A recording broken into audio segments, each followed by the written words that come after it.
அதே நேரத்துல ஒரு சாலிகான அமல் செய்யக்கூடிய நல்ல அமல் செய்யக்கூடிய ஒரு மனிதன் என்ன செய்வார் தெரியுமா? அல்லாஹ்வின் பக்கம் நல்ல நம்பிக்கை வைப்பாரு.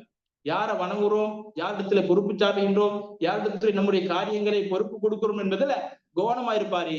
இஸ்லாமிய மார்க்கத்துல அல்லது வனக்கோழிபாடு செய்கிற பொழுது நல்ல உணர்வோடு செய்வாரு. சுபு கிளம்புறது எல்லாரும் கஷ்டமா இருக்கிறது. ஆனா யாரு அல்லாஹ்வை பயப்படுகிறார்களோ, யார் உண்மையில் அல்லாஹ்வுக்கு கட்டுப்படுகிறார்களோ அவர்களுக்கு அந்த மாதிரி விடயங்கள், இரவுடைய வணக்கங்கள் கஷ்டமாக உணர்கின்றோமே, அந்த மாதிரியான வணக்க வழிபாடுகள் என்றைக்கும் இன்பத்தோட செய்வார். அந்த மாதிரி வணக்க வழிபாடுகளை. எனவே கண்ணியத்துக்குரியவர்களே, அதுல கவனமா இருக்கணும்.